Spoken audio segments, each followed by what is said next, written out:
This is how Swede speaks. It's Wednesday, and Wednesday means that it's time for this week's episode of Last Week in Islamic Terror. I haven't produced any episodes of this series for a while. I'm sorry about that. I've been very busy, and then I was hit with illness, but now, finally, things are better, and I need to get back to informing you on the evils Islam brought on the world last week. But before I do that, let me just say this. This is my day job. I'm very grateful to all my financial supporters. Without you, my work wouldn't be possible. So thank you very much.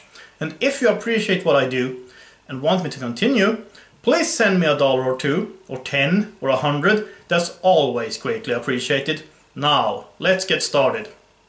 On Monday, October 22nd, 2018, there were 4 dead and 6 injured.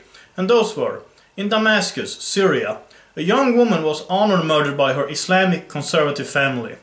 In Raqqa, Syria, a civilian was obliterated by an Islamic State booby trap. In Mifa, Nigeria, 2 villagers murdered by Boko Haram and 6 injured when Boko Haram torched their homes.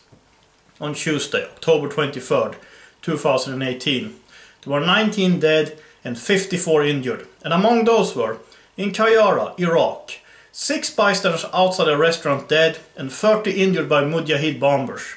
In Spinwam, Pakistan, 4 oil exploration workers were kidnapped and murdered by suspected Sunni hardliners. In Aleppo, Syria, 3 civilians dead by an improvised explosive device laid by Sunnis. On Wednesday, October 24th, there were 6 dead and 5 injured, and those were, in Shawkatliya, Syria, 2 dead and 5 injured by Islamic bombers. In Ghor, Afghanistan, an unmarried couple in a relationship were captured and murdered by Islamic hardliners. In Faryab, Afghanistan, a woman and a child died when a Taliban improvised explosive device exploded prematurely. On Thursday, October 25th, there were 8 dead and 10 injured, and those were, in El Arish, Egypt, 3 construction workers dead and 10 injured by an Islamic State bomb. In Bai, Iraq, 5 civilians were murdered by the Islamic State. On Friday, October 26th, there were 2 dead and 1 injured, and those were, in Sharak, Afghanistan, a population researcher was shot dead by the Taliban. In Deir al-Sur, Syria, 1 civilian dead and 1 injured by a terrorist improvised explosive device. On Saturday, October 27th, there were 8 dead and 9 injured, and among those were, in Beir, Mali, 2 UN peacekeepers dead and 2 injured in an attack by armed fundamentalists. In Mokhor, Afghanistan, 2 dead and 3 injured by Islamic bombers. In Hamrin, Iraq, 2 police officers murdered by Islamic terrorists. And on Sunday, October 28th, there were 9 dead and 37 injured, and those were, in Srinagar, India, a 40-year-old civilian was shot to death by militant Muslims. In Maidan Shar, Afghanistan, 6 dead and 37 injured by a suicide bomber. In Pul-e-Alam, Afghanistan, 2 security guards murdered by Taliban gunmen. So last week there were 56 dead and 122 injured. Last month, September 2018, there were 833 dead and 740 injured. So far, this year, 2018, there has been 9,741 dead and 9,919 injured. Last year, 2017, there were 16,386 dead and 14,360 injured. All because of Islam. The victims came from different walks of life. They were of different ethnicities, colors, faiths, ages, sexes and occupations, but they all died or were injured because of Islam. This is what we need to understand. Islam creates problems in the East.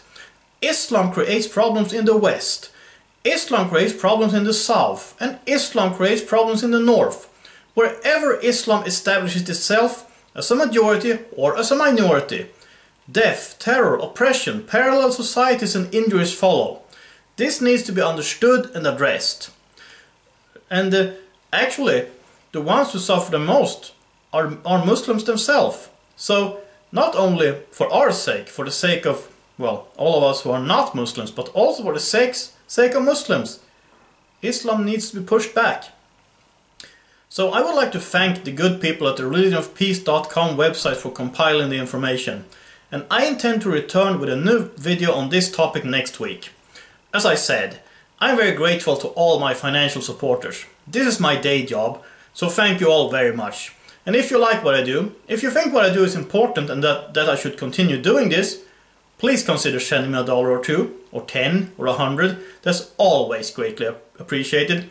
As opposed to the mainstream media, who usually will not address the issue of Islamic terror, I do not receive any taxpayer subsidies, so my financial supporters are the ones funding my work. Also, subscribe, comment, like and share my videos, and keep us at Swede Studios in your prayers, please. And remember to check out my live stream on Saturday at 5 PM Eastern Standard Time and 10 PM Central European Time. I hope to see you all there. Until next time, have a nice day and God bless.